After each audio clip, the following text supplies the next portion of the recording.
And good evening once again. The eyes of the nation were focused on the state of Arkansas last May. Same-sex marriage was briefly legal in our state, and hundreds rushed to get married.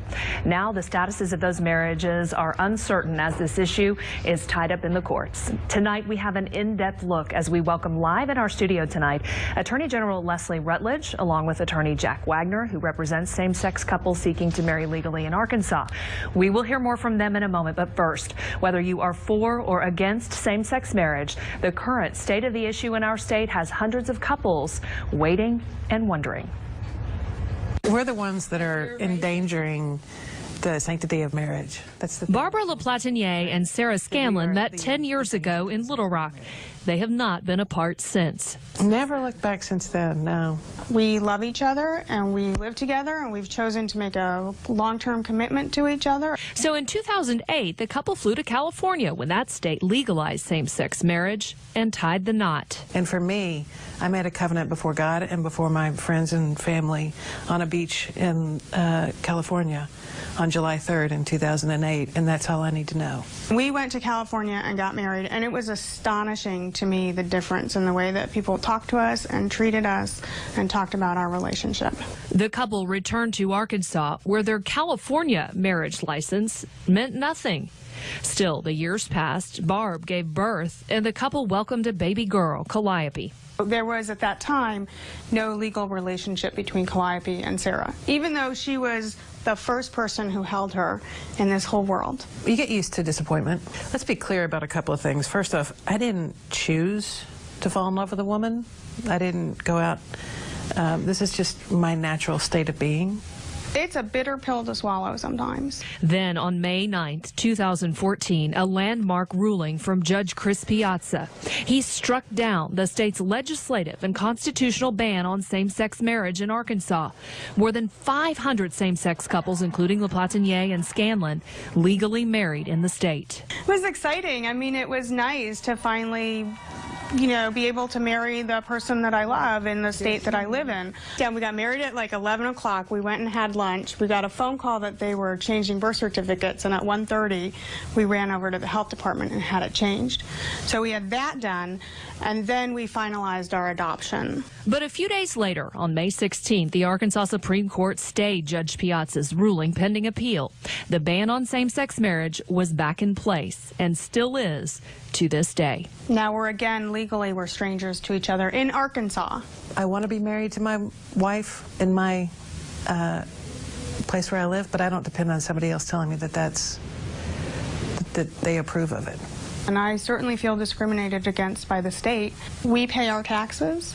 We, do community work. We are raising our daughter here to be a good person. We do all the things that people think you do if you're a good person. And yet, in this one instance, all of that is negated. Confusing, really. I mean, I don't think people truly understand what has happened. And with that, we welcome Attorney General Leslie Rutledge and Attorney Jack Wagner. Thank you both for being here with us tonight to clarify this issue. First, though, before we get started, full disclosure, do each of you have a position on this issue? We'll start with you, Mr. Wagner. Do we have a position? Do you have an opinion on it? Where do you stand? An opinion on what? Whether Same-sex a same-sex marriage should be allowed? In the civil context, I think that it's almost a certainty that it is going to be allowed. And as far as whether a same-sex couple can be, a church can't be required to allow same-sex weddings in their church. So in the church environment, that's not got anything to do with this. Can a same-sex couple go get a piece of paper where they make a commitment to live, for the remainder of their lives and get the benefits and privileges that go with that, tax filings, thousands of other things? I think that was pretty well telegraphed by the Supreme Court back about a year and a half ago in its Windsor decision. And your opinion?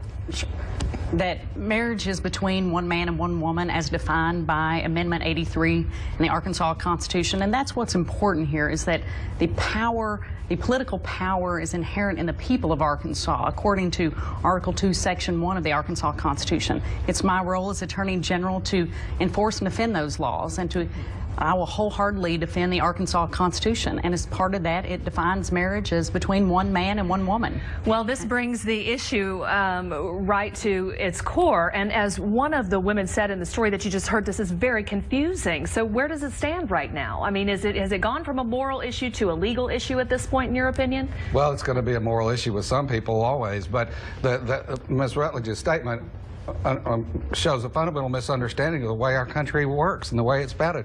We're not a majority rule country.